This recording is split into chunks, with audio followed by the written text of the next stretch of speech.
అనుభవం కాందే నేను ఎందుకు నలిగి ఈ రోజున ఎందుకు ఇంత బలంగా అడుగుతున్నాను ఓట్లు అంటే, ఒక దశాబ్దం అధికారం లేకుండా ఓడిపోయి పార్టీ నడిపిన వాడిని చిన్నపాటి విజయం, ఒక 21 సీట్లు 2 ఎంపీలు కనుక మనం కొట్టి చూపించామంటే భారతదేశం ఆంధ్ర వైపు చూసేలా చేస్తాను.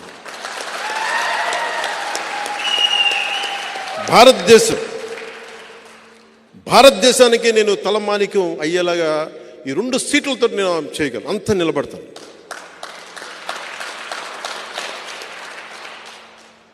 ఈ రోజున మనం లేకపోతే ఈ పొత్తు కూడా ఉండలేని పరిస్థితి.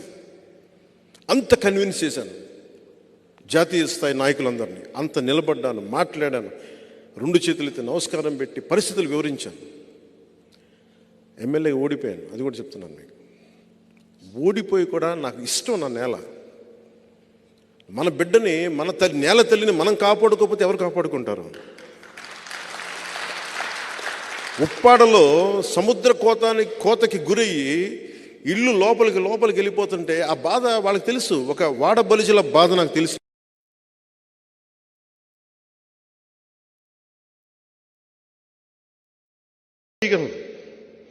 లేదంటే నేను వ్యక్తిగతంగా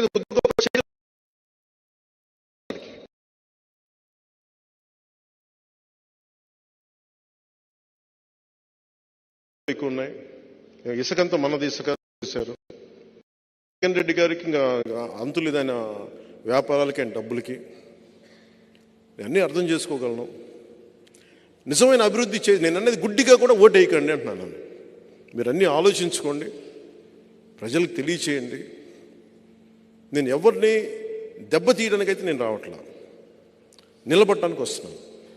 ఆ క్రమంలో నన్ను శత్రువుగా పరిగణిస్తే ఇంకా నా తప్పక యుద్ధం చేయటమే నాకు, అంతే. కానీ యుద్ధం చేశానంటే మటుకు వెనకెళ్ళను. సొంత రక్తాన్ని కూడా ఎదురు చూడను, అంత ఎదురు వచ్చేస్తాను. అందుకని ప్రత్యేకించి ఈ రోజున నేను నా అభ్యర్థనగా తీసుకెళ్ళాను. పిఠాపురం సీటు కొట్టి చూపించాలి, 20 సీట్లు ఎమ్మెల్యే సీట్లు కొట్టి చూపించాలి, కాకినాడ ఎంపీ సీటు కొట్టి చూపించాలి, బందర్ సీటు కొట్టి చూపించాలి. మూలాలు ఇక్కడే ఉన్నాయి. ఇక్కడి నుంచి పిఠాపురం నుంచి మొదలు పెడతాం, అన్నీ జయించుకుంటూ వెళ్తాం.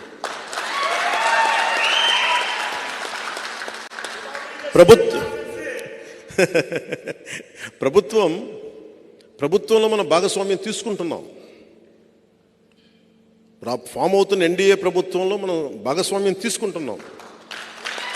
3వ వంతు స్థానిక ఎన్నికల్లో మనకి ఆ పదవులు కూడా తీసుకుందాం.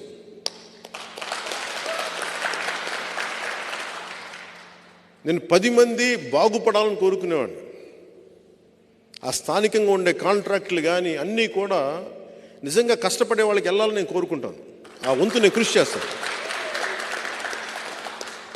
పార్టీ కోసం పనిచేసిన వాళ్ళకి నిజంగా వెళ్ళాలి. స్థానికంగా ఉండే వ్యాపారస్తులకు కానీ లీడర్స్కి కానీ ఖచ్చితంగా దాన్ని దృష్టిలో పెట్టుకొని నేను చేస్తాను. సో మనస్ఫూర్తిగా మీ అందరికీ పేరుపైన మీ అందరికీ ధన్యవాదాలు తెలుపుకుంటూ,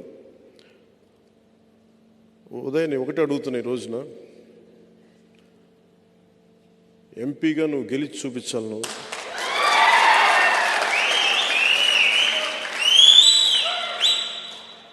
ఇది పెట్టుకొని తిరుగు. అలాగే మా మహేందర్ రెడ్డి గారిని కూడా నువ్వు మిథున్ రెడ్డి గారితో కొంచెం హ్యాండిల్ చేయాలని చెప్తాను.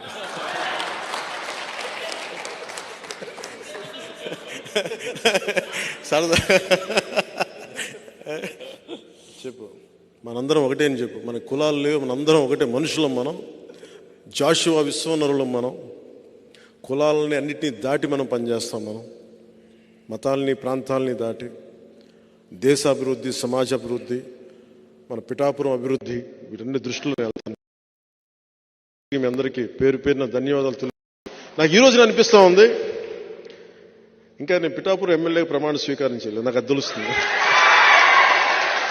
మన దృష్టి వరకు ఎన్నికలు అయిపోయింది. ఓన్లీ థింగ్ ఈజ్ మనం ఓటు వేయడమే మిగిలి ఉంది. ఒకటే గుర్తుపెట్టుకోండి, గెలవడాలు కాదు, లక్ష మెజారిటీ అని చెప్పండి. లక్ష మెజారిటీ,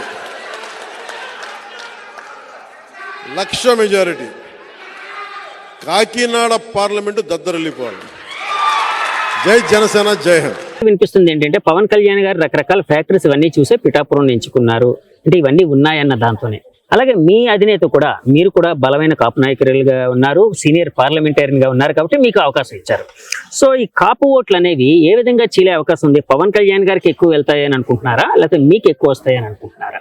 అంటే మొట్టమొదటిగా నేను ఇన్ని సంవత్సరాల రాజకీయ జీవితంలో నేను ఉన్నాను. ఎప్పుడు కులపరంగా ఓట్లు లెక్కించి మేము ఎప్పుడు వెళ్ళటం అనేది జరగలేదు.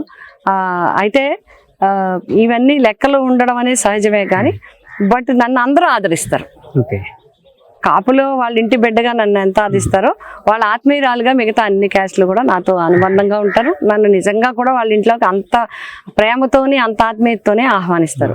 అయితే ఒకటి ఏంటంటే ఇక్కడ ఎస్సీ బీసీ ఎస్టీ మత్స్యకార చేనేత మొత్తం అన్ని వర్గాలు, మిగతా అన్ని ఓసీల్లో ఉన్న అన్ని క్యాస్ట్లు, బ్రాహ్మణులు కావచ్చు, వైశ్యాస్ కావచ్చు, ఇంకా రకరకాల బీసీల్లో ఉన్న వివిధ రకాల క్యాటర్స్ కావచ్చు, సెటిబల్జీ కావచ్చు, గౌడ్ కావచ్చు, అన్ని రకాల క్యాస్ట్లు ఉన్నాయి. అందరికి కూడా నేను అందుకే అందరికీ అభిమానురాలు కాబట్టి నేను ఆ రోజు ఎంపీగా ఎమ్మెల్యేగా నెగ్గగలిగాను.